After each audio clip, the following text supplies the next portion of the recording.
Good morning. Welcome to Sugar Melts. I have a simple project this morning that I think is really helpful to know how to do.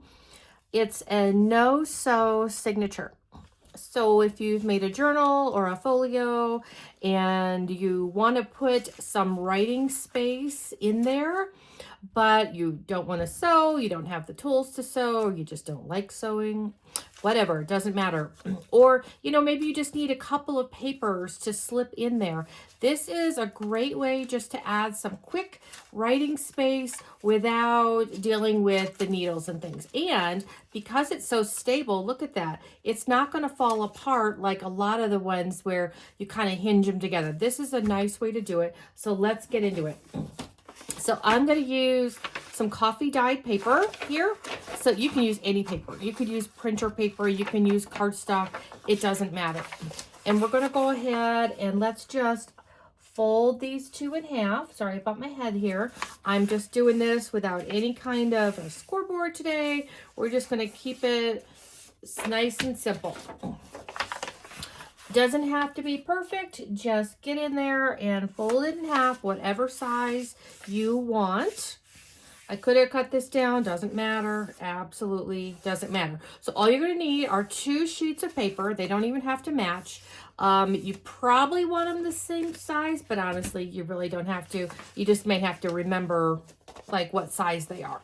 So when you're putting them together here, we've got these 2 sheets that are the same size, and we are looking at, I think this is, okay, yeah, so this is going to be 8.5. Each of these is 8.5. So what I'm going to do, and if you have trouble seeing theirs, let me go ahead and, I thought this might happen.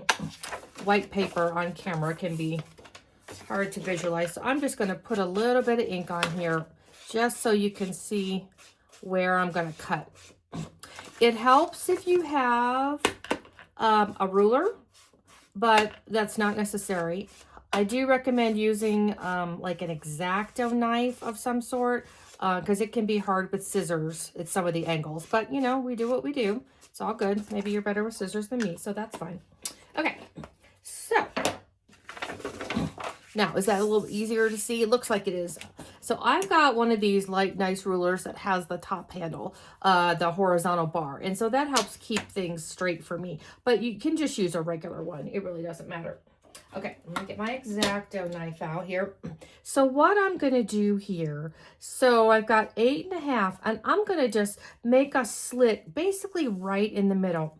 Doesn't have to be exact as long as we're going to do the opposite on the other sheet of paper. Okay, so let's see, 8.5. So I want this to be about 4 inches. So if I started at 2 inches and went to 6, that would be good. And that's easy for me to remember, more importantly. So I'm going to go ahead and cut right through on the spine here from 2 to 6. Okay, there we go.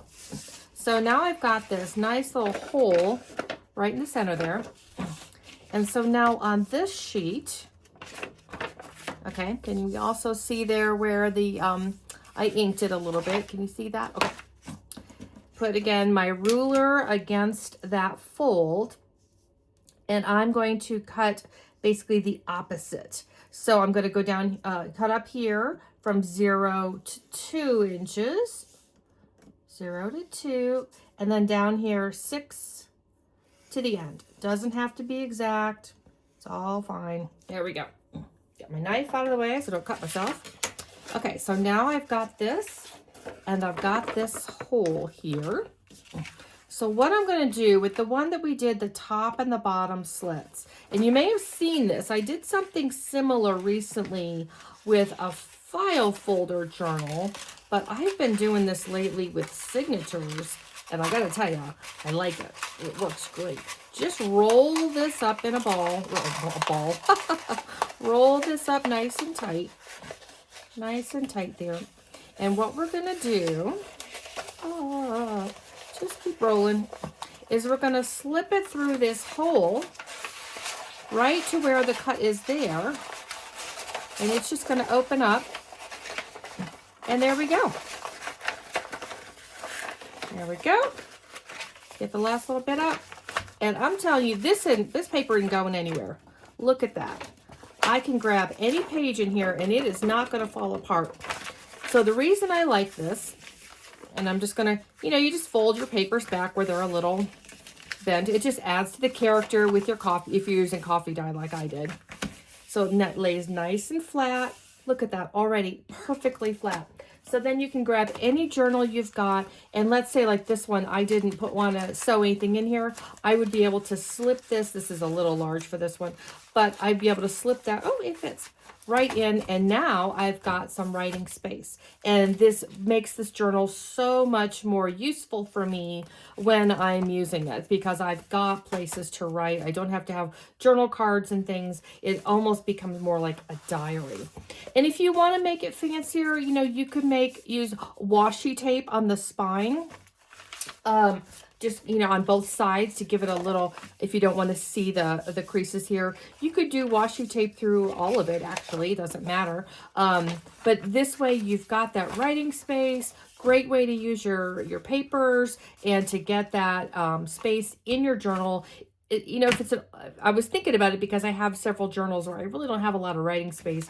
And so I started making, here's a smaller one that I did earlier. I mean, they're just great for whatever size you're looking at. So hope this helps expand how you're using your products, how you're using your papers, so that they work for you in a way that makes sense. So, okay, thanks guys. See you soon. Bye.